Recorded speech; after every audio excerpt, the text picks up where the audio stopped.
It is 1:02. Good afternoon from the 104.5 The Zone studios. I'm Jackson Williams. In Titans news, the team has added a kicker, signing former Patriots and Commanders kicker Joey Sly, per Ian Rappaport, and the team announced just a few moments ago. The 28-year-old place kicker was 26 of 33 on field goal attempts with New England in 2024 with a long of 63, and was 25 of 26 on extra point attempts. The NCAA tournament moves on as the Sweet 16 is next on the docket. The Tennessee Vols moved on with a 67-58 win over UCLA on Saturday and will play the Kentucky Wildcats this Friday with an Elite Eight berth on the line.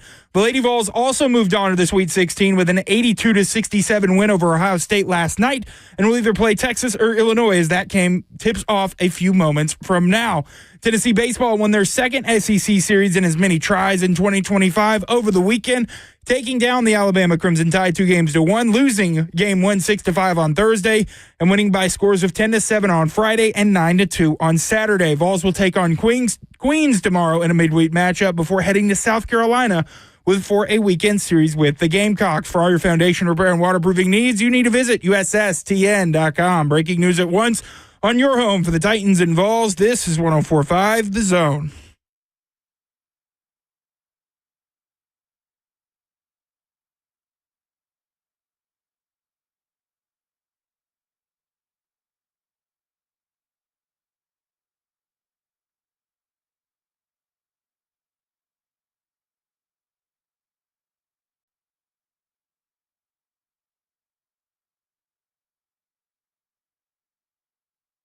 Cover 2 with Blaine Bishop and Zach Lyons here on 105 The Zone, powered by all Four Seasons Garage Doors, 615-737-1045. You want to get in on the conversation. And after a shaky start to the SEC tournament and everybody trying to say the SEC is overrated in basketball, they have fielded 7 teams in the Sweet 16, and there is a chance, Blaine.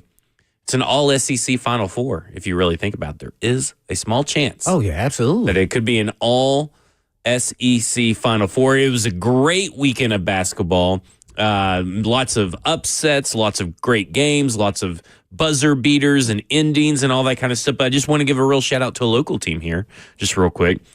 The Belmont women's basketball team came from 14 down with 2 minutes and 34 seconds left to defeat Northern Arizona 81-80 with a Jalen Banks game winner. Play at James Madison Thursday in the WBIT quarterfinal. So just a little shout out to them because, I mean, that's pretty impressive. Two and a half minutes left, and you come down from 14 to win by 1 point with a game winner. Got to love basketball season when it comes down to it. Oh, yeah, surprises all over the place. But one thing you just made me think about was, are the Cinderella times over? And reason why I say this, Jackson, make sure you're tuning in. I know you're always looking down at your phone. But do you think Cinderella time is over because all those elite players at those, let's say, mid-major teams now have been elevated to the Power 5 program because of the NIL? So is it going to be the end of the Cinderella? I mean, it could be, right? Because you're seeing some teams transfer out already. What's the guy's name that we were just talking about from UCLA? He was the big man that they inexplicably did not play for the rest of the UT-UCLA game. Sure. And he was dominating at the beginning. Yes, he was. And then they never played him hardly in the last 14 minutes. Stunned. I think he was out. I was stunned. Yeah, he came out with 14 minutes left in the second half and did not re-enter the game. It is Ade Mara. Yeah, and so apparently there's a lot really good of too. NIL questions around him that he may transfer and all that kind of stuff. He may go pro. He may go play in Spain. Yeah. So it's just kind of interesting because then it's just like no really big upsets or some Cinderella story, maybe, unless I'm missing it. So it made me. I guess just Arkansas would be the closest thing because right, they're that's the Power lowest 5. seed. They're not right. a mid-major. Yeah. So no Cinderella type story. Granted, they weren't expected. They made the tournament. They were in the SEC, so they were in one of the best conferences. Yeah. For them to grow and still make it this far, I guess, that's somewhat there. But that would be the only one because they're a 10 seed. Like everybody else, this is all big-time schools, big-time basketball programs. Yeah. A lot of blue bloods in this tournament left over. And it's going to make for an interesting tournament. I think this looks to be like the most toss-up games you've seen in the Sweet 16 where you're kind of wondering, man, really, could Purdue beat Houston? Kentucky, Tennessee, we've seen Kentucky sweep Tennessee in the regular season, but it's hard to beat a team 3 times in a row. BYU versus Alabama, can BYU keep up the pace with Alabama? Like, there's so many interesting storylines, but it really just comes down to me. It's like, yeah, it's Duke, right? Like, I mean, it's Duke and Florida. That's what we're inevitably going to see. I definitely watched that Florida game. Oh, my gosh. Against UConn? Yeah. Woo, that was a burn. Man, you know what? It made me think about UConn had an okay, regular season. Mm-hmm. But, man, it's sure hard to take down a champion. You saw the championship bloodlines there. Yeah. Well, Florida, who got up, then they kind of let them back in the game, and then they showed their true worth there of who they are in the backbone with their guard. What's his name? Creighton or somebody? I forgot his name. But Walter Clayton Jr., who is probably the best guard in the NCAA he's tournament. He's a first-team All-American, correct? Yeah. So so these guys. So I'm still sticking with Florida, even though Duke looks like the favorite. Yeah. I like what I see out of Florida. I love how they play as well. Nobody, selfish play. It's all within their offense, and they play free. I like the way they play. So it's going to be interesting to see if both of those teams make it to the Final Four, and then if they do get to the championship, which everybody is kind of predicting, which I have at least Florida versus Duke in the championship. Actually, and I have Florida winning it all. It's going to be interesting. I got a fun stat for you. Uh-oh. Hear about Duke. Duke is the tallest team in Division I basketball by average height. Mm-hmm. They look like it, too. Like, when you saw them go up against Baylor yesterday, I mean, it was a bloodbath. I mean, it got to the point where that was probably the most boring game of the weekend. Yeah, I tell you. And I look at it and I go, man, because a lot of people thought Baylor with VJ, their star player, was really going to be able to give them trouble. But Duke they won by 23 points. And that's a lot. That's hard to ignore when you're talking about a number 1 seed with Cooper Flagg, quote unquote, maybe playing through injury. You never know how those injuries are maybe exaggerated or anything. But like, at the end of the day, it's really tough. And I thought the Maryland-Colorado State game yesterday, wow. I did not see that. Oh, man. You got to go find the clips of the buzzer beater and all that kind of stuff because, I mean, it was insane how Maryland was able to get the ball under. It was a young guy that made the shot. I saw the yeah. highlights on it, but I didn't watch the game. Yeah. I mean, that is just insane. Like, to me, it's very interesting. I would love, though, to see, just for pure confirmation bias, an all SEC Final Four. That would be fun. That would be insane. Well, they already have the record with the most teams making it, right? Right, 7. So this would be fascinating. I'm talking about even coming into the tournament. Was it 14 or whatever the number was? So, this would be, that's why I've asked the whole time, how many teams should make it to the Final Four? And if they do, you said it's a possibility. It is 4 a possibility. Teams? Well, that would be insane. Here's the question. Is the SEC here to stay in men's basketball? And I think it's pretty easy to say, absolutely are. They've invested in the coaches. They're in NIL. That's the key. What you just said right there is the key. This is the best collection of coaches in my mind when you look at it from top to bottom. And they got the NIL, so they got the money, the backing, and now they're getting the best players in the country, man. It's SEC in basketball is here to stay.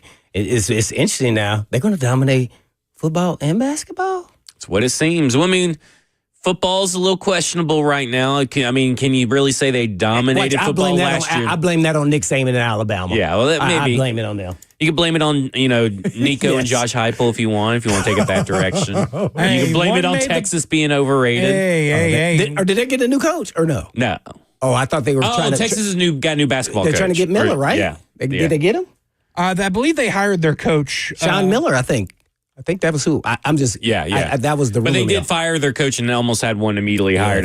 Sean Miller there from Arizona, I think. Yeah. Sean Miller from Xavier. Okay. Will replace Rodney Terry. I would keep an eye on Rodney Terry to maybe join Rick Barnes' staff because he has been an assistant coach under Rick Barnes when he was at Texas. And maybe he would be his successor? Is that what you are thinking? No, I don't think a successor, but I do think an assistant coach because he is a really good recruiter and past relationships. You see this a lot in college athletics. It would not surprise me to see Rodney Terry come over and be an assistant coach under Rick Barnes. Yeah. And I was thoroughly impressed with Tennessee against UCLA because they had some in and out guys in the post that threatened, as well as a guy, swing, stretch four. And then they had the, point guard Sky Clark. Man, Tennessee did a phenomenal job. I was thoroughly impressed, especially right there before the half. And the key component is Chaz played two different halves. Yeah. Instead of having one big half, he had it methodically throughout both halves. And I think that's what they need to score. And if he scores 18 points or more, they typically win and play well. And it's usually is when it's a balanced act. This team is going to go as far as their two guards take them, Zakai Ziegler and Chaz Lanier. Right. And so, yeah, I thought Chaz had played two really nice tournament games. I also didn't really love the game plan coming out for UCLA in the second half because this was a good game in halftime. And after half, they take the big guy who was killing Tennessee. Yes, they could not stop him, left or right hand. Because the tallest Tennessee 5 is like 6'7", 6'8". This guy's 7'3", and they just stopped giving him the ball. They took him out with 14 minutes left in the game and did not put him back in. And it just became not a game once that post presence was not there for UCLA. Yeah, it'll be interesting to see because, I don't know if Kentucky really has that post presence, but these other teams that they could face along the way do. So it'll be interesting to see if that continues to give them trouble. But you're talking about their third and 3-point defense, sixth in block percentage. And right now, Tennessee, again, depth is going to be the issue. When does depth catch up to them? They have a long break here, so that's really good because they're right now only playing 25.1% of the total minutes played by rotational players come from the reserves. So, the depth is not there, but they got a large break. Does that large break benefit the University of Tennessee basketball team? We'll talk about that when we come back. This is Cover 2 with Blaine Bishop and Zach Lyons here on 105 The Zone.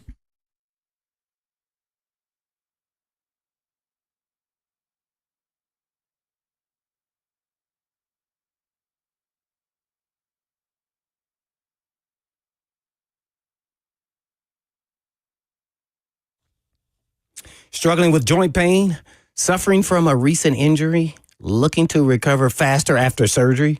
Well, at Edge, we've got you covered. From powerful peptide stacks like BBC 157 to TB 500 to PRP treatment, stem cell therapy, and high film muscle stimulation, Edge Peptide is your go-to solution for faster healing and recovery. And as an athlete myself, I know how frustrating pain and injuries can be. That's why now is the perfect time to take control of your wellness and finally address those nagging issues. Whether it's golf, tennis, or any activity you love, don't let pain hold you back any longer. Edge specializes in regenerative treatments designed to reduce inflammation, promote tissue repair, and improve mobility, helping your body heal naturally while avoiding surgery whenever possible. And right now, we're offering a free $250 consultation with your initial treatment. And all you have to do is just give them a call at 615-724-1878. That's 724-1878.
Did you know you're overpaying for your health and wellness products? With over 20 company-owned brands offering its members vitamins, supplements, wellness, and skincare products, you're able to save up to 70% off retail. Members Nutrition can't change your life, but we can change the way you live.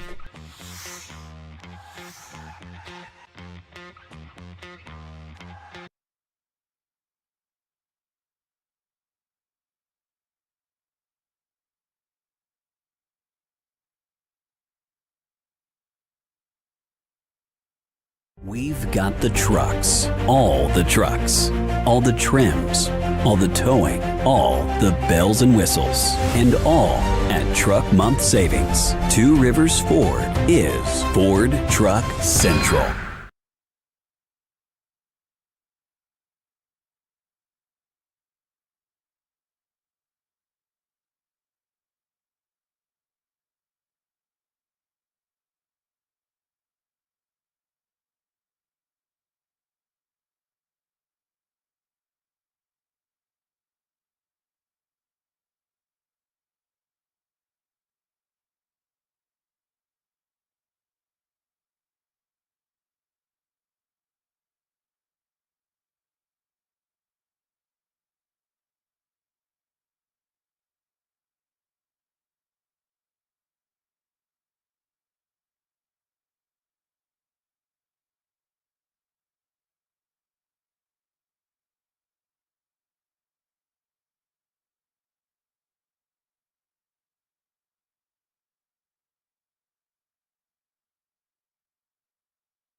Cover 2 with Blaine Bishop and Zach Lyons here on 104.5 The Zone, powered by all Four Seasons Garage Door, 615-737-1045. If you want to get in on the conversation, of course, we have the F&M Bank chat on Zone TV, Twitch, Twitter, YouTube, Facebook Live. And just real quick, I wanted to go around the room. In football, there's that thing with momentum. Basketball, maybe it's a little bit different because you're constantly moving and playing, and there's only so many people on your team versus like having 53 in the rosters of a basketball team. But what do we think about the benefit of the rest for Tennessee for not having to play a game all the way till Friday? Do we think that's a good thing in this situation because of their depth issues, or do we think it's a bad thing because they're carrying in a lot of momentum? Well, when does Kentucky play? Because as long as it's fair on both sides. They played yesterday. Yeah, so not that big of a deal. But basketball's an ebb and flow. It's like baseball and basketball because that's why they play so many games. So when you sit a little bit, maybe you start off a little rusty or not hitting your shots until you get back into a rhythm and a flow.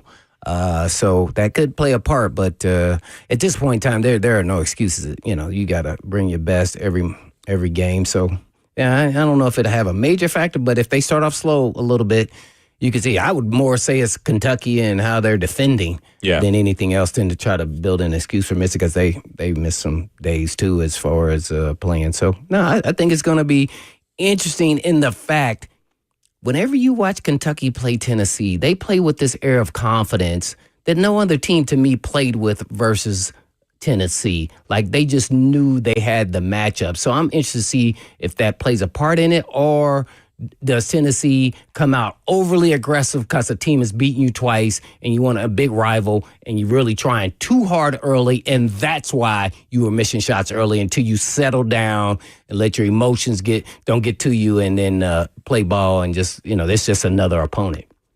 What about you, Jackson? What do you think? I would be more concerned if it was a younger team. They only have one player who's not a junior or a senior. It's Cade Phillips in their main rotation. They run a 7-man rotation with JP Estrella out for the year. So one sophomore in that rotation, I would be much more concerned if it was a younger team. A lot of fifth-year guys, a lot of senior guys, a lot of guys who have been in this position before, who know how to handle the rest, how to keep their minds right, how to make sure that they will be ready Friday night when the ball tips off. So I'm not concerned about the rest for Tennessee. So you think there will be that veteran discipline, I guess, throughout the week, that they're going to be locked in? This is an older team. This is a much older team than a lot of college basketball teams. So listen, I was, down in Florida for the weekend, so Eastern time zone, the worst time zone in America for easy, by far. It's the worst time zone. Eastern time zone. Oh, well, Central time zone, God's time zone.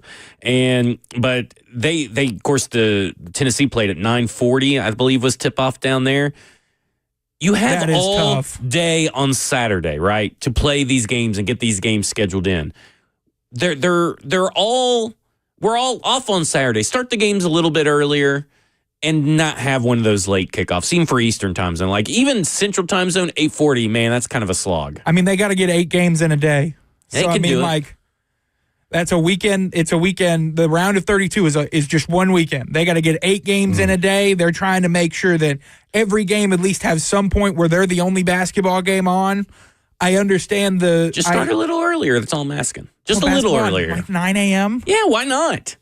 9 a.m., you wake up, you have your Bloody Mary, your sausage and eggs and bacon, and you're just watching basketball, and you get to watch basketball all day long. What time is the game? 6:40 like in the evening, right? 6? What was it? 6:40. Yeah, 6:40 this weekend. Okay. So not too late this weekend, but last weekend is a little. Oh yeah, is a little late. All right.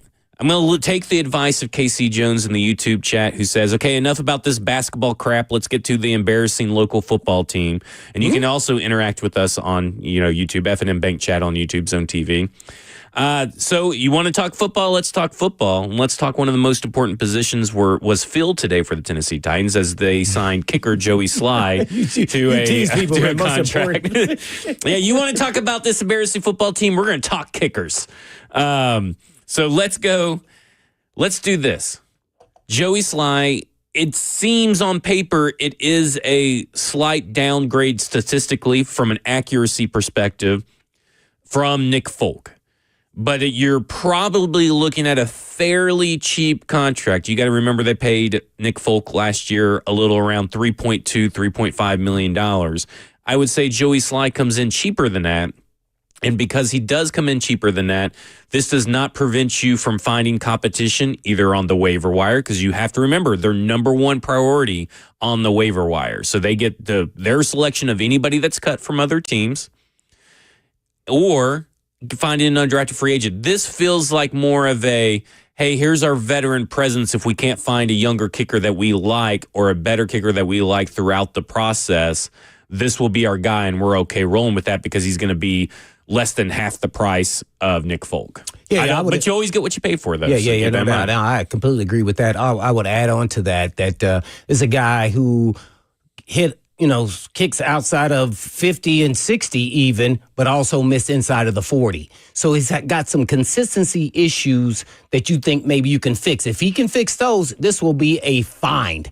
And so I'd love to see if that's the case, and maybe wind was a factor, or maybe somebody didn't block. I didn't go back and watch. He's young. I mean, we're he's talking the about Patriots and Commanders, right? He's 28. Yeah, he's 28. He's about to be 29, but that's still way younger than Nick Folk, who's about my age, and I'm way older than that. I think this is a good find if he can be consistent throughout. So I don't have any issue with this. I think this was more of a money. We're turning the page to younger guys. Got a experienced special teams coach now, so hopefully he can have some finds here that we don't know about that he likes, and then can tweak them, and then all of a sudden they're one of the best in the league. And if you have a team where we couldn't kick over 50, guess what? This guy can kick outside of 50. That is true. And it was pretty consistent considering how far that is. So I actually like with the direction they're going with the special teams and the kicker, as much as I hate, especially Stonehouse leaving. I think maybe we getting better fits for what they want out of their kickers. Yeah, he had over the last 3 seasons, Joey Sly's had 20 attempts of 50+. So just think about that for a second. When people are talking about his overall, I guess you would call it kicking percentage or field goal completion percentage, whatever you want to call it. He's got 20 attempts over the last 3 seasons of 50+. That's a lot of attempts. That means they believe in his leg. Let's first start there. Right. So what that should tell you right there is that the Tennessee Titans have had issue trusting a kicker to even kick that far. And we know Nick Folk did pretty well last year at that distance, but now you can go even further because we're talking about a guy that made a 63, along with 63. So I look at it and I go, okay, so accuracy issues could be part of that, right? Those are low probability field goals. He's made 13 out of 20 at 50+. But still, that's a guy that at least his team trusts him to try to hit a 60-yarder or a 59-yarder or a 58-yarder, which changes your entire game plan on offense. When you know you have a guy that can at least get it pretty close on some of these things, you may be able to, instead of punting, try to walk away with 3 points. That's what people kind of don't understand when I see, like, well, he's been 78% over these, over his career or last year or something. Like, yeah, but I mean, they made him kick 9 times from 50+, which is hard to do. And he was 20 of 26 from 40 to 49 yards. So this is a guy, again, big, long leg. And if you can maybe harness that long leg, that powerful leg, which is what you hire a special teams coach to do, he's going to implement stuff. If he's able to do that, you're going to be able to, like you said, get someone that provides you more upside at a cheaper price at a younger age. And also, guess what? It brings in fake possibilities because guess what? He has shown he can kick the 60. And guess what? Now you can catch them sleeping thinking they're just going to kick 60. Yeah. And guess what? You got a whole bunch of ding-dongs out there, and then they're not going to be playing So explain attention. that, because I understand what you're talking about, but I to provide clarity, what you're saying is that defense may be like, okay, we know that they're comfortable kicking from 60, so we're going to play a little bit of a relaxed defense, and boom, here goes the offense. Well, I'm talking about more special teams, not defense. Gotcha. I'm assuming that it will be the special teams out there, and then they're going to think, oh, they're just going to kick, and they're going to be unprepared. And all of a sudden, you say, oh, split out, boom, you catch them off guard. And they got the special teams out there, not the defense. Now, some teams, if it was me, I would have defense stay out there. Yeah. See, especially over 60, because you don't know what you may get. And if he earns a 60-yard or more field goal, tip the cap to him. That's how I would be. But some coaches are going to be like, nope, get out there. We need to get after this guy. Made the last 3 of them in other games. We got to put some pressure on him. His long of the last 2 years, 63 in 2024 and a long of 61 in 2023 and a long of 58 in 2022. Dang. What are they, man? These guys are, man, you see his quads, boy, he's got some massive. He's got big kicker aura, by the way. Like, I mean, if you guys really go look at him, he's got big beard. He's got tattoos all over him. I mean, he's got kicker aura. Oh, I love all of that. Yeah. Guess what? He don't give a rat's. You know what then now. That tells me all I need to know. No offense to Nick Folk, but he looks like my granddad. So, like, you know. But, like. He's a security Joey blanket. Sly, big kicker aura. Yeah. Another sign Big that you're kick also energy, trying to rebuild. You got Nick Folk. You sign him if you have a veteran team that's a playoff team that you know is going to be short. It's going to make pretty much everything inside of 50. So it shows you they are also, they're embracing that, hey, man, we're rebuilding and we're going to look and find some of the best unknown guys out here that we think we can coach them up a little bit and they'll be everything we need them to be and better. Because that $50 million you maybe save on Joey Sly can probably can go to another player. Yeah. It can go get you a wide receiver. It can go to a whole other player, or it can get you a player that you're maybe a little bit far apart on to come down and work on it. Yeah, So I love that one. Yeah. to me, obviously, Bones Fossil, I don't want to get into the whole thing where we just say, well, Bones Fossil can fix them or Bones Fossil can do this. But again, when you bring in these veteran coaches that have been doing it for a while, that are well respected, you do kind of wonder, what do you think about Joey Sly? You watch the misses. Where are the problems on the misses, and how can we maybe fix or mitigate some of the misses? Because you're not going to get a guy that's going to be perfect from 50 plus, or especially guy, with his price. Yeah.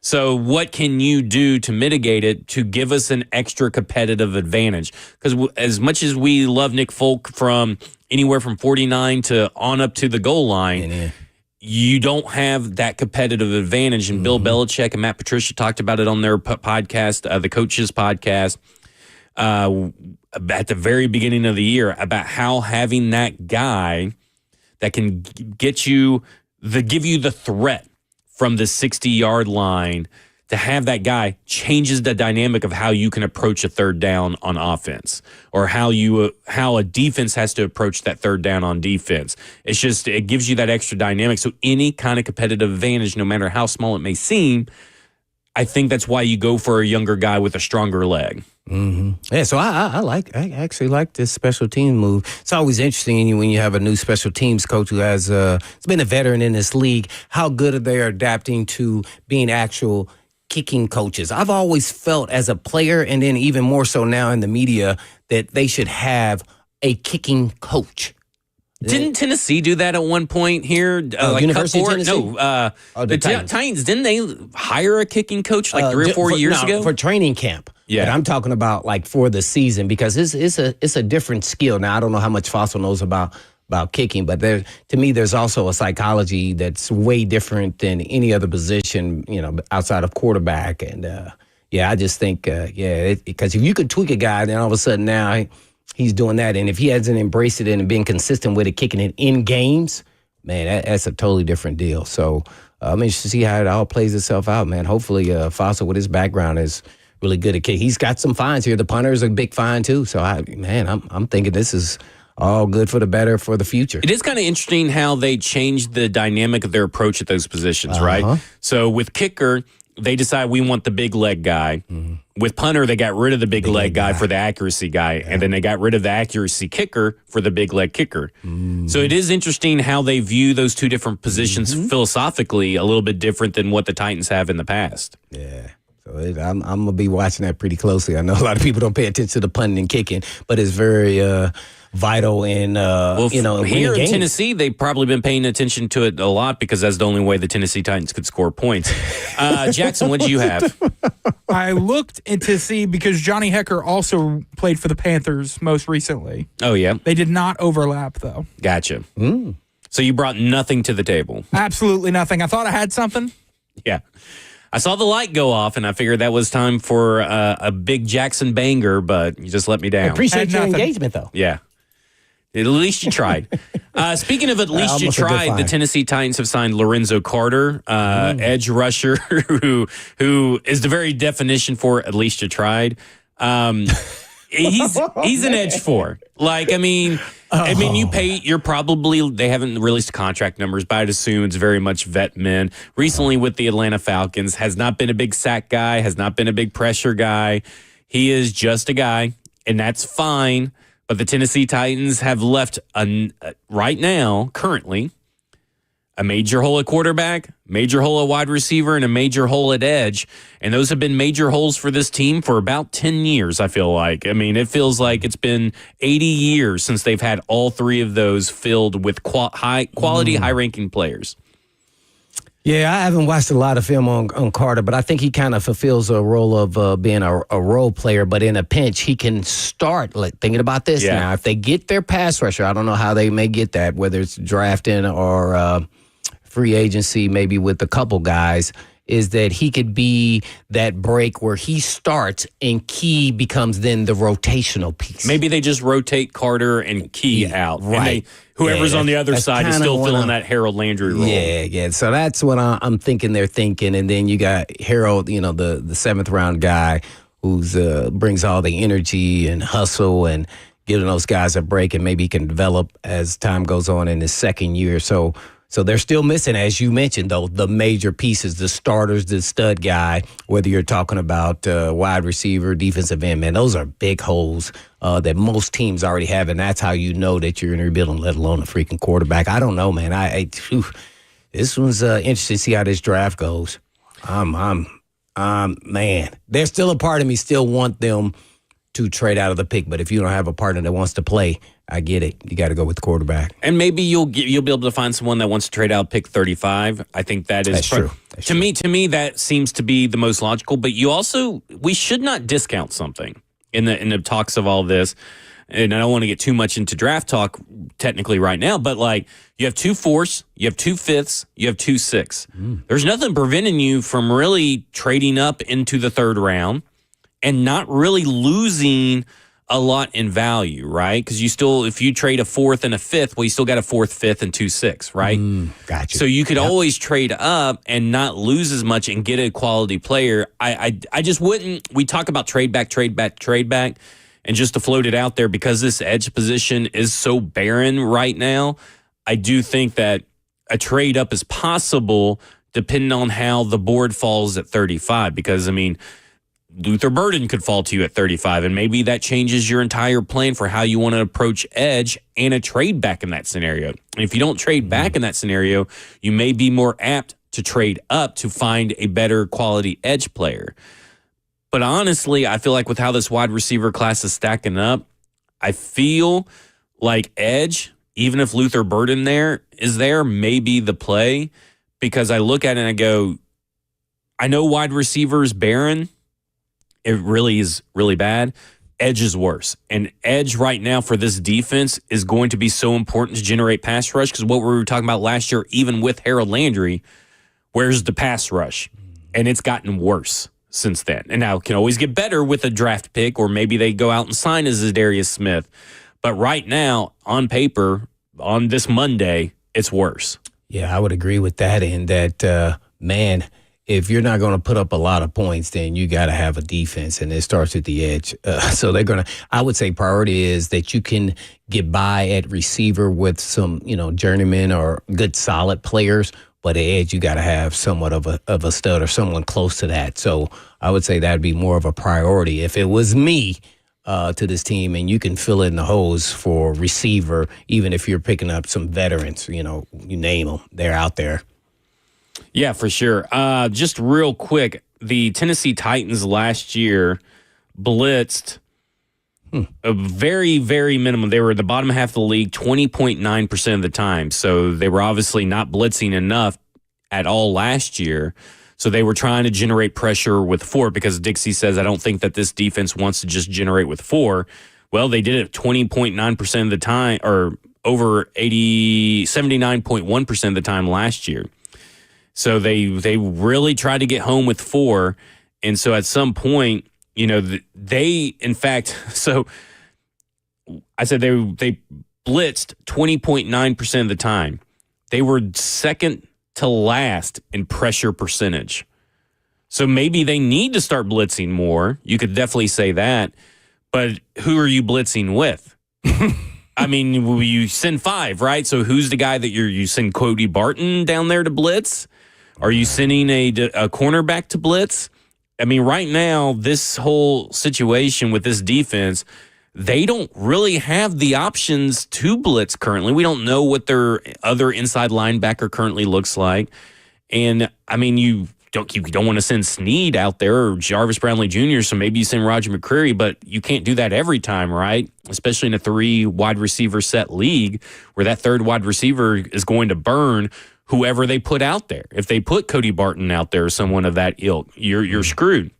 So I look at it and I go, a team that was 16.7% pressure rate last year, according to Pro Football Reference, second to last, is approaching free agency at the edge position like this. That's not a good sign that things are going to get better in the immediate future unless they find an impact player. And that's why I think the second round is really where you're going to find that edge rusher that could be an impact player at this point in the draft. Who do you think will be there?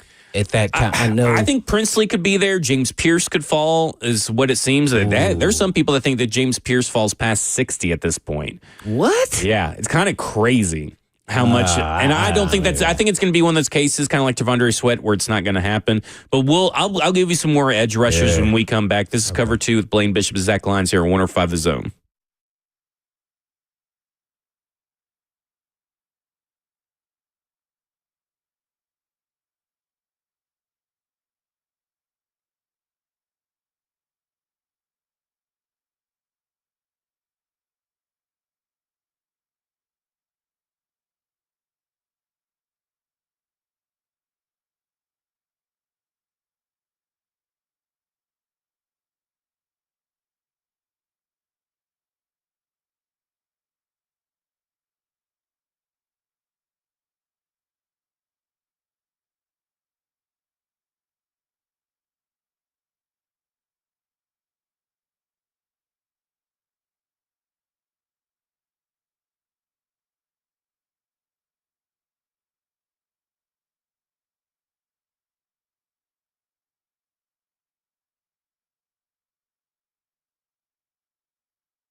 Cover 2 with Blaine Bishop and Zach Lyons here, 105 The Zone, powered by All Four Seasons Garage Doors, 615-737-1045 if you want to get in on the conversation. We're talking about the pass rush situation with the Tennessee Titans. They ranked second to last in pressure percentage last year, according to ProFootballReference.com, and only blitzed 20.9% of the time, which was in the bottom half of the league. And they have really, in my opinion, two glaring holes at edge. I mean, you can be all right and get away with Arden Key as your second edge guy, but that's not really what the plan needs to be, in my opinion. And so I look at the second round, and I think at the second round, there's a couple of guys that are worth mentioning when it comes to this pick for the Tennessee Titans. You got Donovan Ezeraku from Boston College, the edge out of Boston College. Nick Scourton, who at one point was a top 15 prospect when this whole draft process started, and he's now right at 35. And I don't know really what's happened. You know, he comes from that Texas A&M defense, and what did we talk about with Shamar Stewart? Is that there's a lack of production, and a lot of people say it's scheme. But Scourton was supposedly the more refined pass rusher, and now he's dropped, you know, among the consensus rankings. Landon Jackson, which is a player from Arkansas, Tennessee Volunteer fans should recognize. He gave them hell this year in the loss as well. And I think a guy like this that I am just so surprised is in the second round. And this is much vaunted and talked about as one of the best edge rushers for prospects previously in prior years, and he only got better this year. And he won a national title this year, and that's JT Tuamaloa from Ohio State. He was talked about as one of the next great pass rushers just a few seasons ago. And this year, he's dropped, and he shouldn't. I don't understand. Is that number 44? No, I think that you're thinking of Jack Sawyer on that one. Oh, okay. No, Sawyer was, I'll pull it up just real quick because I'm not very good on numbers. Yeah. Because I don't know. Tuamaloa is 44 because he sprained his ankle in the playoff game. Yeah, and then he kept trying to fight through it. So in 20, they're both really good. Yeah, so in 2022 was the year that you start hearing him being talked about going through last year, 2023. You're kind of like, okay, this could be the next guy. He goes from 5 sacks to 12.5 sacks this year in 2024, and nobody's talking about him. And I'm like, I understand that there's other maybe more edge rushers that maybe catch your eye from a wow standpoint. But if you're looking for a guy that has overwhelming consistency and pedigree and all this stuff, and I'm like, I just don't get it. I don't understand. Because to me, I'm looking at this guy who had 22 tackles for losses this year, which is outstanding. I think Abdul Carter walked away with 24, if I'm not mistaken, so he's not that far away from Abdul Carter. And this is a guy that's being talked about as a second-round pick. And I look at it and I go, that's a guy that if I was Tennessee Titans, I would circle just because I look at it and I go, this is a guy that has big play experience, been relatively healthy, has production on top of everything like that. So I look at it and I go, yeah, he may not be the most explosive player. But if I'm looking at a guy with, a 4.2% sack rate, which is one of the best in the league, it's second only to Antoine Powell-Ryland from Virginia Tech and Mike Green from Marshall. We're talking about a guy with 22 tackles for losses. Abdul Carter had 24. This is a guy that has the tape, the analytics to back up that he should be in the conversation as a first-round pick. Maybe he will be. Maybe it's one of those names that you're going to hear in the first round, and everybody's going to be like, oh, man, he kind of flew under the radar, but this is a solid pick. Mm-hmm. But that's a guy that I'd be penciling in the second round for the Tennessee Titans. Ooh, absolutely. And guess worst case scenario, you're going to get a Harold Landry. That's how I look at this. And so you just replace a player that for a lot cheaper and younger. Yeah. I think he's a solid play. And, it's really hard after 5 guys at each position to think that everybody's going to go in the first round. And you take every position from quarterback, what you know is probably going to be 2 or 3 of those guys. And then every other position, there's probably 3 or 4 guys at each position group that are probably getting first round grades. So eventually, the guy that's at 2 and 3 may not come up because guess what? They may not need that position. Yeah. At that level of a first rounder. So hopefully there'll be a couple guys. And I think this staff, based off what they're doing in free agency, are real big on finding fines. I'm trying to read the tea leaves on guys that are not getting a lot of publicity and a lot of talk about them. Yeah. But they are really good football players and smart football players and durable. So I think they're going to find these guys. I'm putting faith in them already based off what they're doing in free agency, even what they did with the kickers. Right.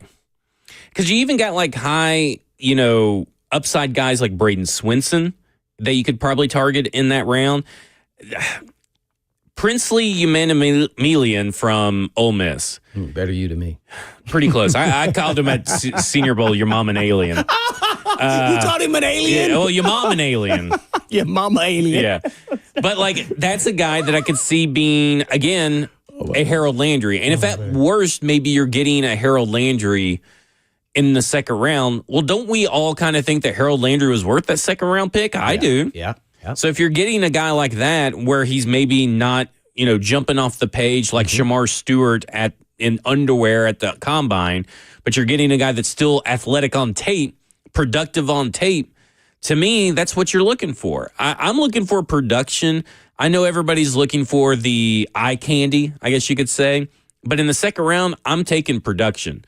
I know Tavondre Sweat wasn't a sexy pick, but I would take Tavondre Sweat over most of the people that were taken in the second round. Yeah. Because I'm taking a guy that I know I can rely on, that has consistently shown that he can put stuff up on tape. And that's what I'm looking for in everything, every pick, really. I mean, that's what you should be looking for. But I understand that you maybe take a little bit of risk in the first round on some guys. But in my mind, I'm looking at it and I go, the fact that JT and Princely are hovering around that 50 mark, you could still trade back and maybe get them. And that, to me, is why that second-round pick is the more interesting pick for this Tennessee Titans team than even the first-round pick, because I feel like the first-round pick is pretty much decided. It's Cam Ward. Huh? I feel like it's Cam Ward, and we'll talk more about that because guess what? Cam Ward's pro day is today. Tennessee Titans, of course, sent a bunch of people. We'll talk about if that means anything. This is Cover 2 with Blaine Bishop and Zach Lyons here on 105 The Zone. Duh.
It is 2:01. Good afternoon from the 104.5 The Zone Studios. I'm Jackson Williams. In Titans news, the team has added a kicker, signing former Patriots and Commanders kicker Joey Sly. Per the team, the 28-year-old place kicker was 26 of 33 on field goal attempts with New England in 2024, with a long of 63 and 25 of 26 on extra point attempts. The NCAA tournament moves on as the Sweet 16 is next on the docket. The Tennessee Vols moved on with a 67-58 win over UCLA on Saturday and will play the Kentucky Wildcats this Friday with an Elite Eight berth on the line. The Lady Vols also moved on to the Sweet 16 with an 82-67 win over Ohio State last night and will either play Texas or Illinois as they are going at it right now. Tennessee baseball won their second SEC series in as many tries in 2025 over the weekend, taking down the Alabama Crimson Tide 2-1, losing game 1 6-5 on Thursday and winning by scores of 10-7 on Friday and 9-2 on Saturday. Vols will take on Queens tomorrow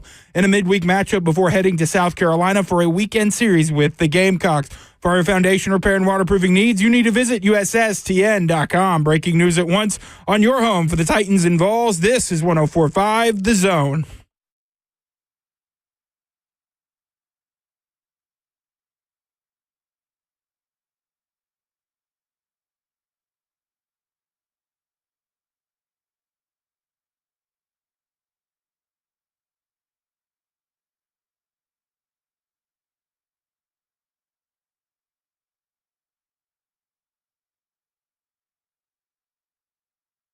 Hour 2 of Cover 2 here on 105 The Zone, powered by all Four Seasons Garage Doors, 615-737-1045. If you want to get in on the conversation as we talk about Cam Ward, we talk about the Pro Day starting up today, later today. Blaine has been reported the Tennessee Titans have sent a lot of people to the Pro Day. They've sent the head coach. They sent the offensive coordinator. They sent the GM, the president of football operations, the assistant GM, and the senior personnel executive.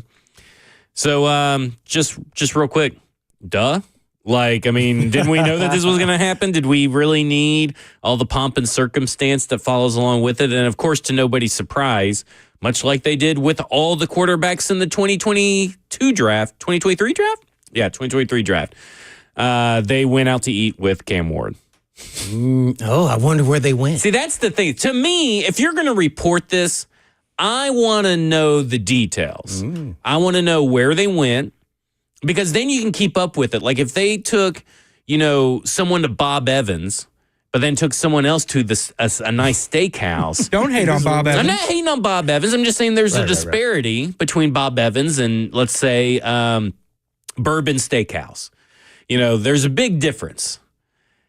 Don't you think that means more than anything else? Because they don't go to the same they don't, go to the same restaurant in every city, more than likely. So I'm just interested. To me, that's the more important information. Where did you go? Did he attempt to take the check on himself, or did he, play alligator arms when the check came out? Let's talk about the real stuff. This is in Miami, right? Yeah, this is in Miami. Oh, yeah. I would assume that it was Poppy Steakhouse. Yeah. Because that's really hard to get in, a lot of privacy, and big-time spot that a lot of people go to that's, celebrity status here and privacy. But one person I do know who was not there for the Titans is yours truly, Robbie Bourne, who's leaving the franchise after 28 years, 25 as the head football communications, and I'm reading here from Teresa Walker, a lot of interns now with different organizations, led as well as CAA, and over 575 Titan Oiler games with preseason and regular season. So tip the cap. He was there when I was there, naturally. I think he was hired from Vanderbilt, if I can recall. But, man, what a great human being. And to go that long at one organization is especially in the NFL. Cap. Yeah, that's impressive. That's really hard to do. A lot of different coaches along the way and GM. So, yeah, tip the cap to Robbie Bourne. Yeah, for sure. I've only met him once, but, hey, he helped me introduce me to Mike Berganzi. We had a really great conversation at the Senior Bowl, and he was nothing but a stand-up guy throughout that whole interaction. So that's my only interaction with Robbie, but it was a good one. Oh, Robbie went to the Senior Bowl? Yeah, he was down there. They took him down there? Yeah. Oh, okay. There you go. All right. The Pro Day. I mean, Cam Ward's pro day. Cam Ward's pro day. And really, this goes for almost any quarterback throwing pro day. That's like for first-round draft prospects and stuff. But, like, come on. Guys, them sending all these people should not be a surprise. Them going out to dinner should not be a surprise. It could all mean nothing. What did we say about last week when it was announced that Mike Tomlin took Jalen Milroe out for dinner? We did the same thing with Malik Willis, and they end up drafting Kenny Pickett. Like, I get that they're all doing this, but let me ask you this, Blaine. The throwing portion of the pro day, where you're throwing on air and all this kind of stuff, does it really matter? Because I feel like unless you bomb it, it doesn't matter how good you look. You just can't be bad. Oh, yeah, I would agree with that. He's supposed to look good. He's throwing to his guys under, his watch and the way he wants to run it. Besides, different coaches maybe want to say, hey, we want to see this or that. So, yeah, but I mean, it's supposed to be a big deal because he's the number one projected player supposed to be picked. So that's why it's big, and he's the quarterback. So I get why, but every year you could say this about every quarterback that's potentially going to be the first pick of the draft. So, yeah, I know, it's probably getting boring. He's supposed to do well, but until you confirm that it is what it is when you see him doing his workout, hey, more power to him. It's supposed to be on TV, right? Yeah, it'll be on TV. Oh. And look, I'm not saying that this is all a smokescreen. The Titans have zero interest. I mean, I think the Titans drafted Cam Ward. I'm just saying in general, quarterback pro days don't matter. This is standard. Well, everything they are doing is standard protocol for teams that are drafting a quarterback high in the draft. I mean, I kind of look at what the Giants are doing with Winston. It's kind of letting me know a little bit about maybe they're getting a security blanket because they're not sure if they can trade with the Titans or they're going to be stuck at 3 and then can't get their guy. Or maybe the Cleveland Browns take a quarterback. So that's what I watch more so than how many people the Titans take. Right, because I mean, isn't the action of only signing Brandon Allen more impactful than how many people they send down to the pro day? Yeah. It would be more interesting if they sent nobody down the pro day. Because I think that would be, first off, hilarious. Because then they're just like, we don't need to go to the pro day. We love Cam Ward. Right. You know what I'm saying? That would be funny. Take right there. Yeah. But to me, I look at it and I go, it doesn't matter. How many people they send and who they send doesn't matter. Because we all knew they were going to send everybody to Cam Ward because they haven't had enough exposure throughout the process with Cam Ward to their liking. Well, first of all, let's back this train up a little bit. Okay. First of all, they have no choice but to send them because if they didn't, there are people who would rip them. Yeah. For it. So let's rewind. So they had to send them, first of all, because they wanted all the people involved that's maybe potentially coaching them, let alone drafting them, needed to be there so they get some hands-on with them at work to see how he goes about his business on field. So I think they had no choice, and so I think it's important that they are there. Let's not understate that. I think they were in a no-win situation. You got to send everybody. And if he is the pick, don't you want to build a relationship with him, a positive one? So but send everybody, I think it's not as much of it's not recruiting like it is in college, but I mean, you do want to play nice the bigger, in a way. But to me, my point is like the bigger thing is that they signed Brandon Allen. Like that is the bigger signal than this is. I guess what I'm saying is this does nothing for me in any way. I thought they were taking Cam Ward before this pro day contingent went down and before this date night dinner that they went on. And then I still think they're going to be Cam Ward as we head into the pro day, and it's going to be Cam Ward after the pro day. Unless he bombs the pro day, which is going to be highly unlikely that Cam Ward throwing on air is going to bomb the pro day. Have you ever heard of a top 3 pick bombing a pro day? I was thinking about that today, and I cannot remember who was the last guy that really bombed their pro day. Wasn't there something about Johnny Manziel? Maybe that was the last guy. That's when I remember him not having a great pro day. Well, was it? Okay. I don't know. I didn't pay attention to it because at that point, it's solidified that, these guys are legitimate players, whether they have a good day on their own pro day is really... Because all you get is day.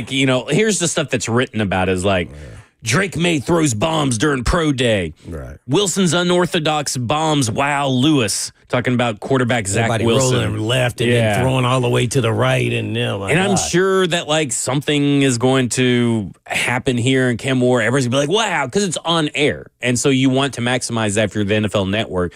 You want your footage to be used and played constantly and all this kind of stuff. So there's they're going to sell it, you know, like, and not to say that he doesn't wow you.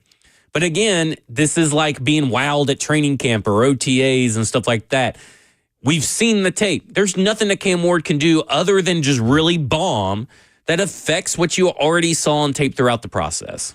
Yeah, with no pass rush. Right, no pass rush. So, but, I get it. So, hey, I'm glad the Titans are all down there and really paying attention whether it's for them to fake pump and then go in a different direction and trade it out or take Cam Ward. So I think they're covering all the bases here. This seems like this administration's a lot more thorough, right, and methodical through the process, which I actually like.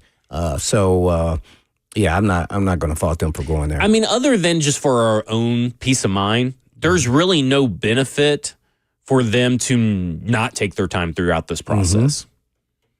I don't think that there isn't a true reason of why patience throughout this process, thoroughness throughout this process is a bad thing. But they're like I said, their actions before even the pro day contingent were already telling you they were leaning Cam Ward, in my mind. Brandon Allen is a little bit of a large neon sign pointing to Miami. Yeah. It is big. It's a big one. And because, I mean, surely you don't go in with even a Jackson Dart in Brandon Allen's situation. If they sent everybody to Dart, would that be a red flag for you? That would be interesting because I don't think everybody's going to the Colorado Pro Day. So I will. It'll be interesting to see how many, if the same contingent doesn't go to Colorado that went to Cam Ward's Miami, I think that tells you about where they feel Shedeur Sanders lands in their process. Like, again, I feel the people that don't show up to these things compared to when you already have a baseline means more and tells you more about what that team is thinking. Because you would obviously want everybody involved at the Cam Ward Pro Day to be involved at the pro day for Shedeur Sanders. So we'll see how that shakes up. When we come back, we'll get to your phones. We got Tristan waiting on the line, 615-737-1045. This is Cover 2 with Blaine Bishop and Zach Lyons here on 1045 The Zone.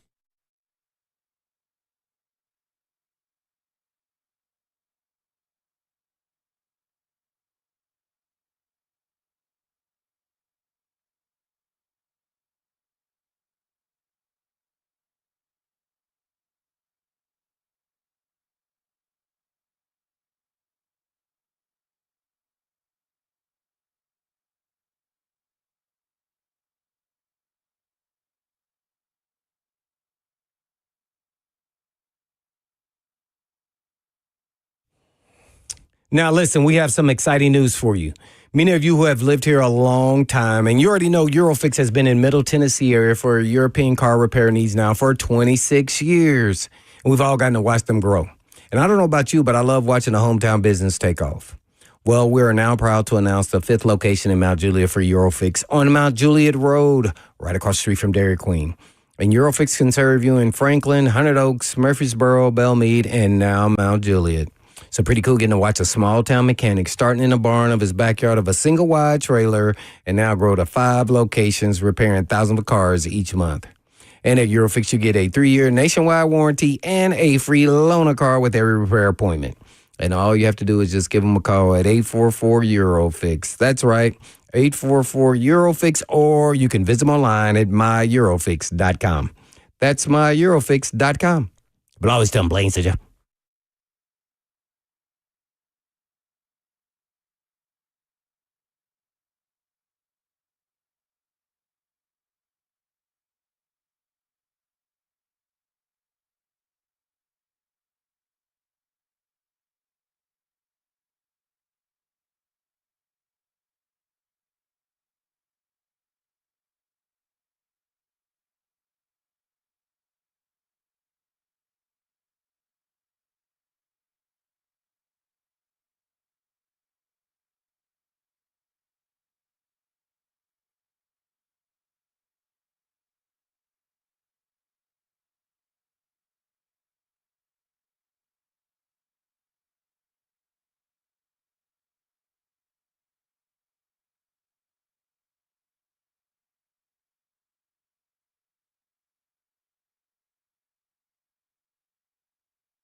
Cover 2 with Blaine Bishop and Zach Lyons here, 105 The Zone, powered by All Four Seasons Garage Doors, 615-737-1045. We got a little bit more information about Cam Ward's pro day that may be of interest to you.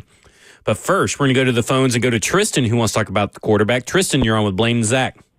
Hey, okay, like deciding on what restaurant, like I would choose Bob Evans over any restaurant. Like that's my take. Like if I'm a quarterback in this draft, because you get pancake sausage and hash browns and barbecue sauce, and that's my choice of restaurant if I was a quarterback in this draft. You putting barbecue sauce on your pancakes? No, I put barbecue sauce on hash browns and sausage. Gotcha. I do hot sauce, so. What else you got, Tristan? Yes, Cam Ward, I would not draft him.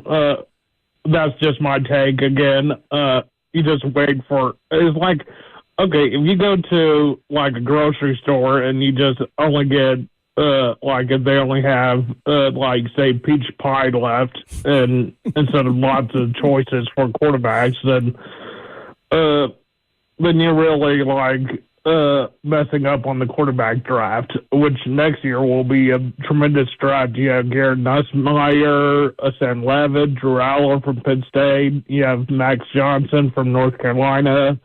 If only the Nebraska quarterback was coming out next year, then you would have a better quarterback draft.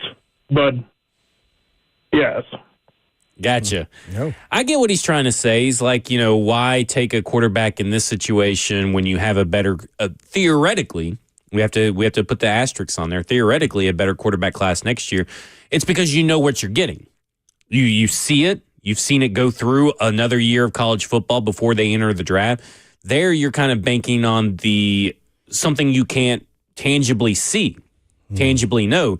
Because again, I will go back to after the 2021 draft, when Trevor Lawrence was drafted, all they talked about was Spencer Rattler, QB1 in 2022. Well, he didn't get drafted till last year.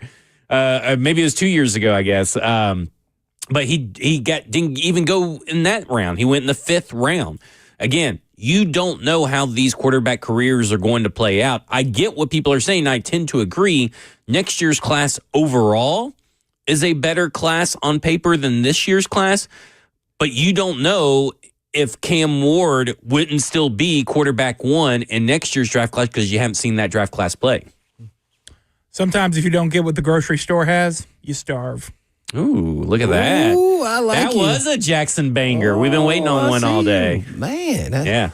Yeah, well, you also don't know where you'll actually be picking next year, so it's unpredictable. And as you guys mentioned, you just don't know what you're going to get. So at least here, you can dictate who you get because you are number one. Yeah. So I think that's more the issue. And then there's another misnomer that everybody really doesn't, say, out publicly. But if you need a quarterback and you have a chance to get a franchise quarterback and you're the first guy, you never pass up on a franchise quarterback. So I'm wondering if that in the conversation, are they saying, but next year we can get a quarterback, this year we need to focus on something else? Was that part of the conversation? Or do you say we trade back and then get multiple pieces? If we don't, then we stick and stay. So how much was that? We don't know the inside conversation, but I'd love to know stuff like that. And was it just overwhelming that they just said, we love Cam Ward and we're going to take him regardless because he is everything we wanted in a quarterback, especially at this position at number 1, and that we're going to ride with it regardless and we're going to stick by him. And we built our offensive line to help him. Yeah, and you don't want to starve. This is already a team, as Jackson had put it, is a quarterback-hungry team, right? I mean, they're starving. It's Brandon Allen and Will Levis, people. Like this is third world starvation going on over here. Like it is time to feed families with some Cam Ward. You can feed families with Cam Ward. What do you think? Yeah. Okay, so the chat, the F&M Bank chat on Twitch, Twitter, YouTube, and Facebook Live has said that you need to put that message.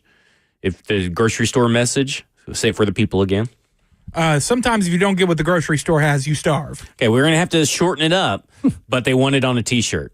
So there you go. They said put it on a T-shirt, then you can retire after that. Oh, yeah. And then, I could do like the front with the grocery store saying, and Yeah. then just a big starve on the back. There you go. Yeah, we're starving for TV because right now Cam Ward's on NFL Network.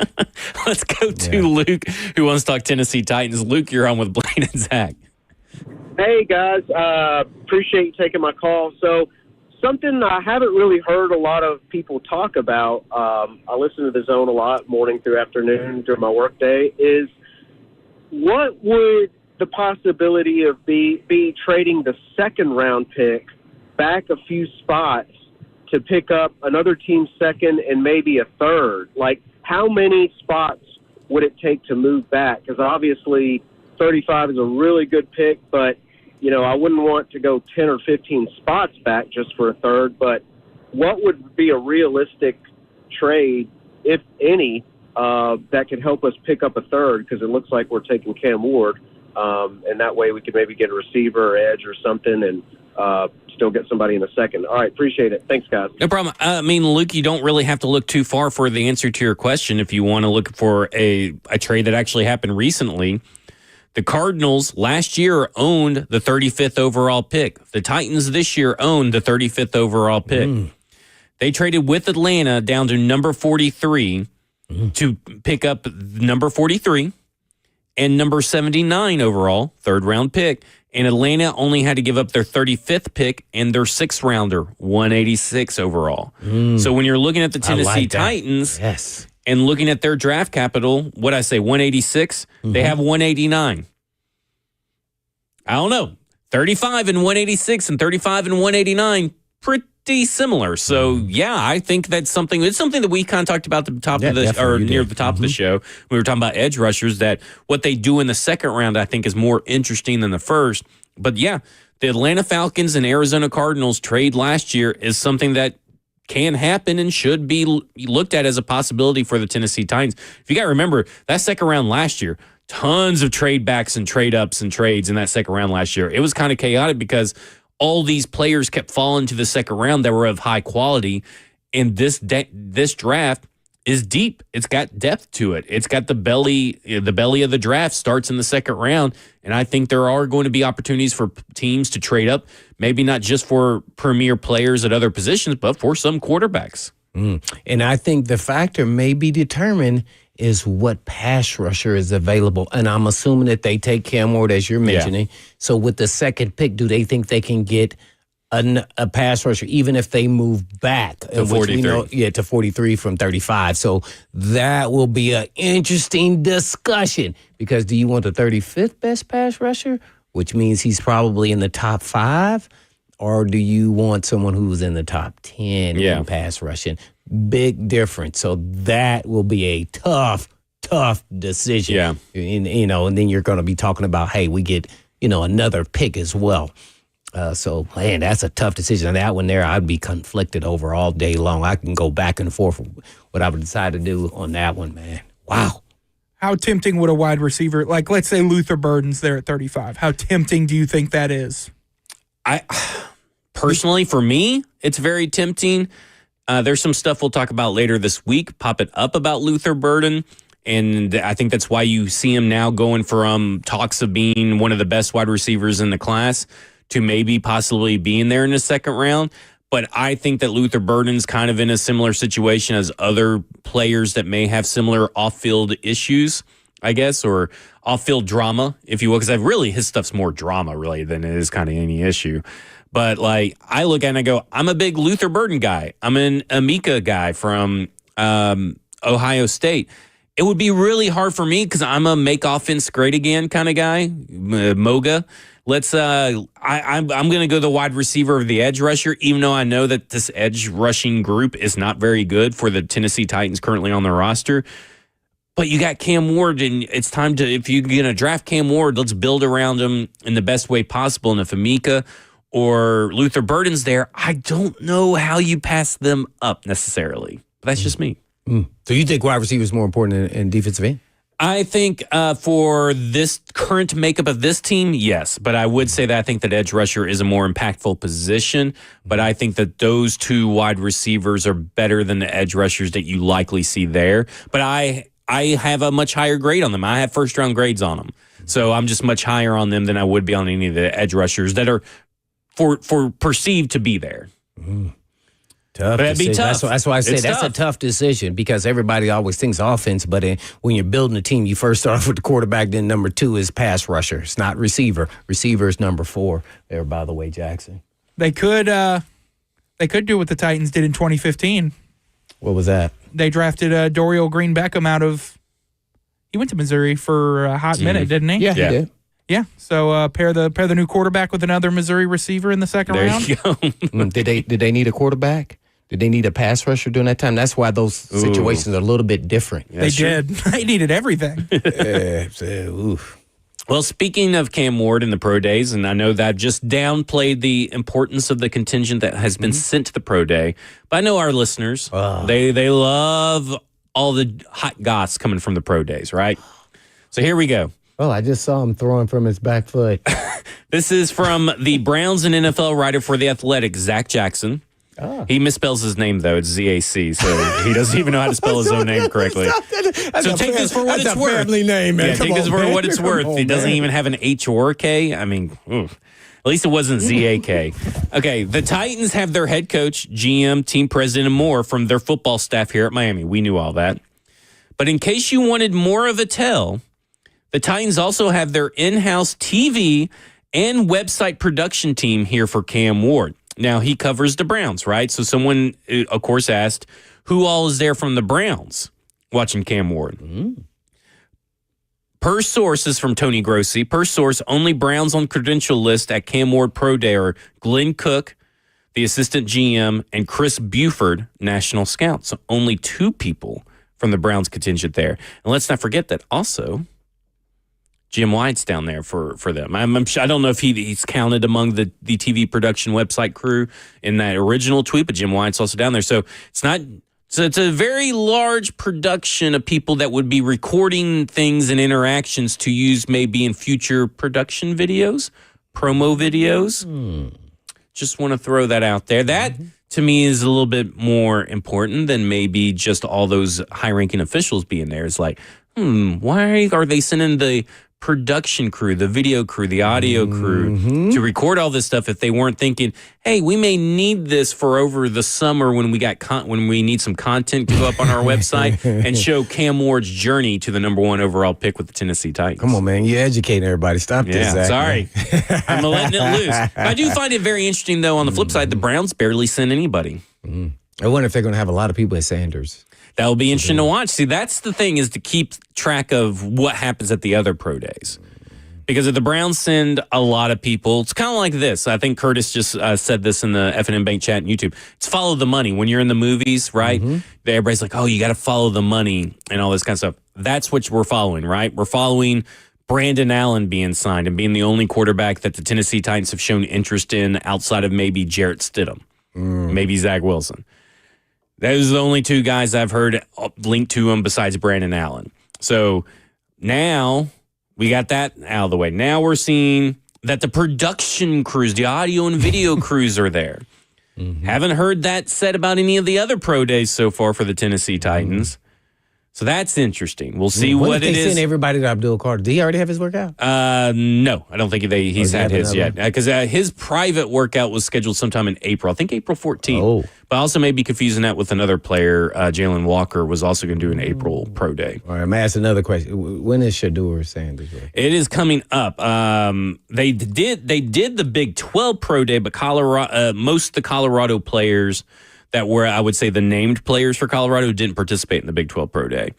A couple of the other guys did, but the Colorado Pro Day, and the ESPN is scheduled to report live from it, is going to be April 4th. April 4th. Ooh. Yeah. So there you go. So we'll see on April 4th if the Tennessee Titans send the audio and video production crew, if all the staff members and coaching staff gets there, because then that tells you where they're thinking about it. Unless this is all just a really super elaborate and expensive upfront overhead cost smoke screen.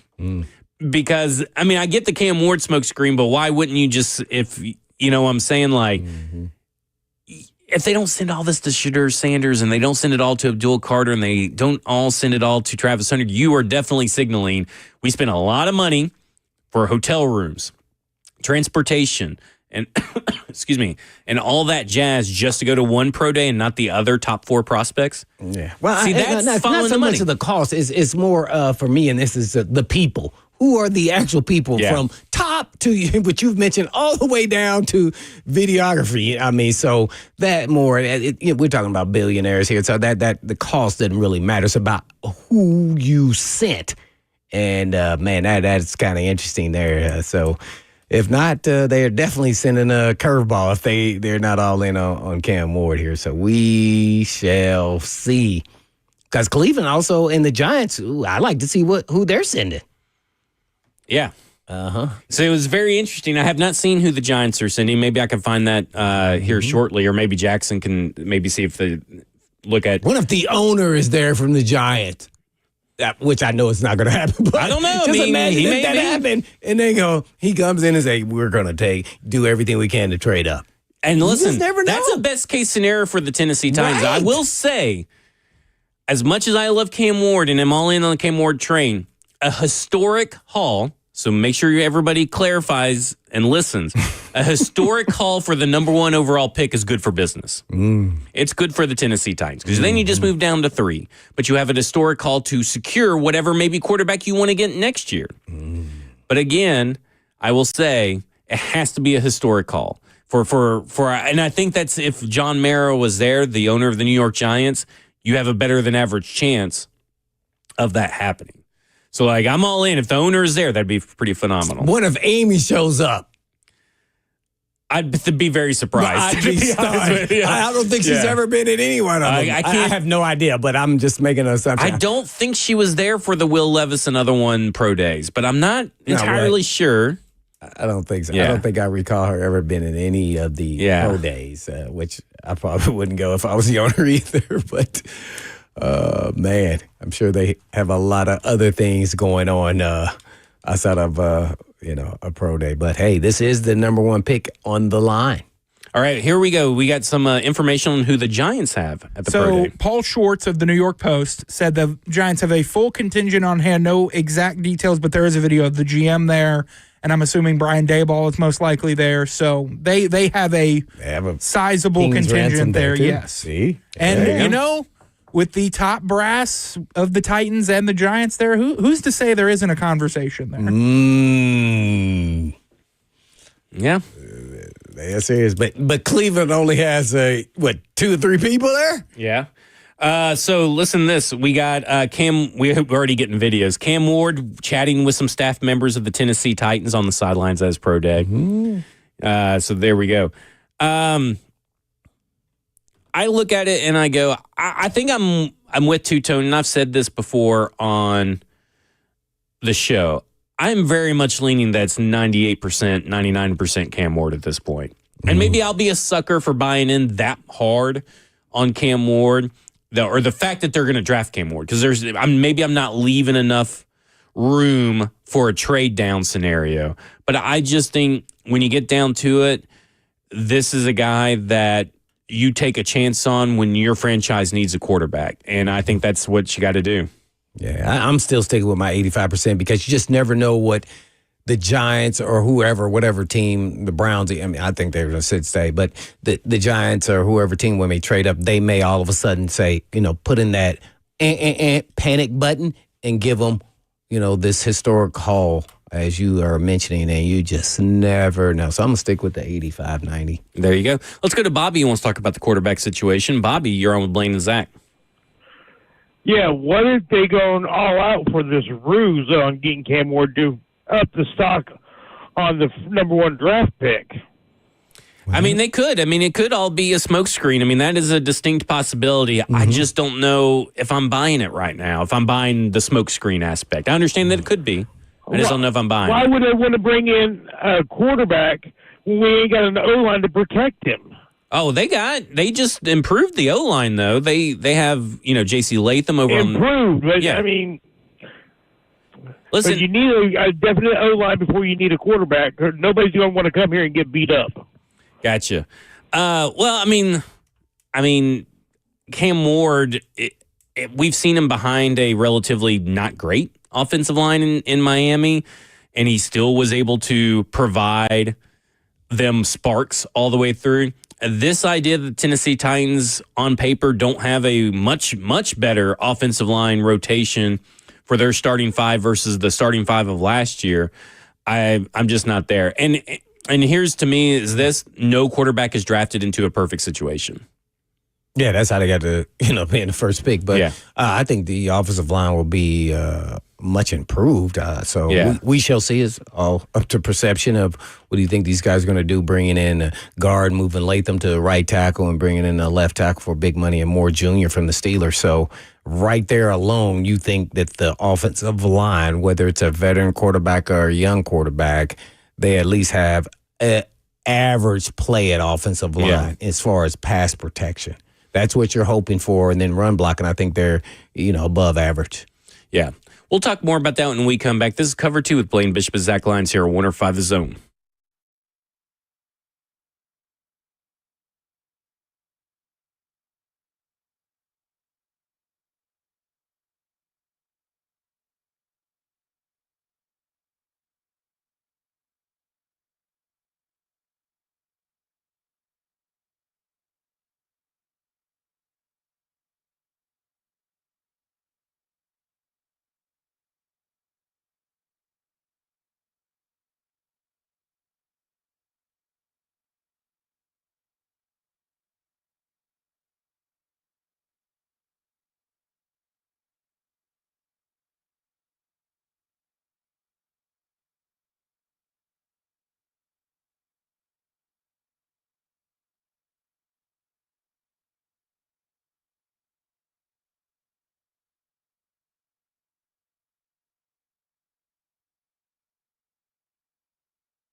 Cover 2 with Blaine Bishop and Zach Lyons here on 105 The Zone, powered by All Four Seasons Garage Doors, 615-737-1045 if you want to get in on the conversation.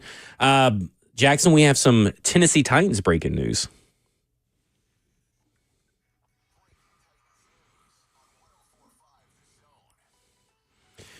We were talking about it earlier. What would we find the most interesting about the pro day? And right here, I could tell you right now that they took Cam Ward to dinner at Carbone in Miami. It could be Carbone because it's Italian. So you got to do the Carbone. Come on, man. Don't make me do the laser light show for that. That is breaking news because now we can break down what do we think that he bought at dinner, because we're talking about they have veal marsala for $120. Now they got prime porterhouse for $2 at market price. So I wonder how much that is and how thick that is. But I can typically eat whenever it's prime porterhouse for $2. I can eat the whole thing by myself because I won't go any sides or anything. But according to Easton Freeze of A to Z, who got it from his sources, it is Carbone in Miami is where they went for dinner. That's real news right there. That is the real breaking news of the weekend, or the week, I guess. Started off right. Look at that, right on our show. Clip it off for the promo. Real journalism, capital J journalism. I had to try it out when we go down to Miami. Yeah, it's a very good looking menu because we can. I mean, it is so expensive. Holy crap! Minestrone, $25 for minestrone. That is insane. It sounds like a place that you go to all the time. A Caesar salad for $32. Oh my! Would you pay $32 for a Caesar salad? Depend on the occasion. If it's a special occasion, absolutely. Yeah. Would you? Yeah, yes. Only special occasion. But would you have to get like something else on it, or is like a standard Caesar salad at $32 all right for you? I probably wouldn't be ordering Caesar salad if I'm going to a place like that. So more appetizer than the actual meal, because that's what I'm sure they're known for. But it's an Italian place, so the Caesar salad could be a little bit different. I'm a Caesar salad guy, so yeah, Hey, man, you got to know when you step through the door that the prices at certain places, you're going to be paying that. So there has to be a special occasion. Now, on a regular basis, no. So if you were a college student, right, and you're getting recruited, how much would you order on this trip? Like, do you set a personal... Everything that I ever wanted. Really? Oh, would you? absolutely. Yeah. Do you think teams frown upon that, or do you think teams are like, hey, just enjoy life? Well, first and foremost, if you know anything about me, I could care less what the team likes. Gotcha. Yeah, you invited me. I'm expected to be the first pick of the draft. Hey, man, first of all, I think people must understand who these people are and what their backgrounds are. When is the next time, outside of when he gets an NFL contract, will he go to a place like this, or has ever been to a place like this? That's probably true. See, so you got to have perspective when you're talking about, oh, do you judge them based off what they order? Are you freaking kidding me? Man, he's probably never had $100 steak in his life, whether it's deserving or not. So, hey, why not? I'm probably ordering everything that I ever dreamed of on the menu, whether that's the most expensive or the least expensive. Yeah. I'm getting called a tightwad because I don't want to pay $32 for a Caesar salad. I don't think that's very fair. I don't think. I think. First off, I would never order a salad. I'm ordering it. I'm saving it for appetizers and beef. Yeah, but hey, to each his own. Hey, yeah, but you going to a place like that, man, you better know. That's in Miami, correct? It's in Miami. They do have spicy broccoli rabe as a side. Oh, that sounds so good. I don't know if I've had that. Yeah.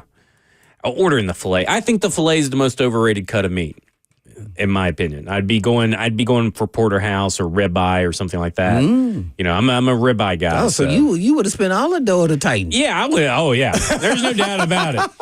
Like you're telling me you're taking me here, and as long as you don't lay out any ground rules, I'm going to the steak. I'm going to, if they got Wagyu, you better watch out. Yeah, but what if the Titans, to me, if I'm on the other side of that, I'm the Titans, I would have asked him, where does he want to go? Maybe this is where he does want. Because again, remember, there is NIL money involved now for some of these colleges, and maybe he has treated himself to this. That is true. Maybe he has. Yeah. You never know nowadays, where some of these kids maybe go for after a victory party or something. Very true. Sorry about that. Yeah, you're right. So let me ask you this. speaking of food and paying for food, I know that a big, I guess, entrance into NFL life is usually rookies pay a food bill. Did you have to go through that rite of passage where you got taken out by either the defensive back room or the defense and you got stuck with the bill? Yeah, I did for defensive back room. Yeah. Yeah, I was not happy about that. Because, I mean, it's kind of tough for, an 8th round draft pick maybe at the time, Right, compared to what a 2nd round or 1st round draft picks make it, because that can get expensive, I'm sure. Oh, yeah. It definitely did. So I was not a happy camper because I wasn't sure actually I was going to make the team. So that was during training camp. So I was a little perturbed, like, hey, man, I don't have $10,000. I mean, really? So if I get cut, y'all going to pay me back? Do you remember the restaurant you went to? Oh, no, we was in San Antonio. Oh, gotcha. My head was spinning in training camp at Trinity College, so I have no idea. Did you do it to another rookie after you? No, I did not. Oh, really? No, I didn't believe See, it. I would. No, I didn't. No, I didn't. As you can tell, I will take a free meal pretty far. So. Yeah. No, but I did not. Not now, hey, I'm sure I tagged along to a couple other ones, but there was nothing that I insinuated that I would be, hey, you got to pay here. I didn't do no hazing or any of that. I just like for you to get up here and sing your fight song and have fun and all that. I was never part of that part of it. Fisher was really against that. At some point, it became a thing. So, yeah, that wasn't really allowed unless she was Bruce Matthews or somebody. There you go. Let's go to Royce, who wants to talk about the quarterback situation. Royce, you're on with Blaine and Zach. Thought about San Francisco ain't signed Brock Purdy just yet. So, what about trading back to number 11 and get Brock Purdy and then another couple of picks? And then let them have Cam Ward to sit behind Mac Jones since they just picked him up. I'll get off in this since I'm driving. Royce, thanks for the call. I mean, talking about trading back with San Francisco to pick 11, you get you get Brock Purdy. But my issue with that whole situation is that you have to pay Brock Purdy, and that kind of throws out your roster building philosophy out the window, right? Like you're paying that much for Brock Purdy. Roughly estimated anywhere from $50 million to $60 million, and you're supposed to be in a rebuild. That doesn't really make. I get the premise, but that doesn't really make much sense for the Tennessee Titans in the scenario that they have laid out, because they said they're rebuilding. So yeah, you get some extra picks, but that's really going to hamper your free agency going forward. Man, I love me some Brock Purdy, but that'd be a tough call there. Yeah, because of the contract and what you're giving him. Man, I sure hope he. Oh, man, it seems like he should be in the 40, but it's hard to say, hey, man, take the 40 and you're not an elite level player, but you're a really good player after his performances, and you're paying him a lot more money than you paid Tannehill. And if you guys didn't like Tannehill, I don't know if you're going to like Brock Purdy. You get what I'm saying? To me, Cam Ward is the game changer. Potentially a game changer. Yeah. And that's something we'll talk about tomorrow. I want to talk about this misconception about Cam Ward and what he has to be as the number 1 overall pick for the Tennessee Titans. I think it's an interesting discussion. 3HL's up next. This has been Cover 2 with Blaine Bishop and Zach Lyons here on 105 The Zone. And in the meantime. And in between time. Peace.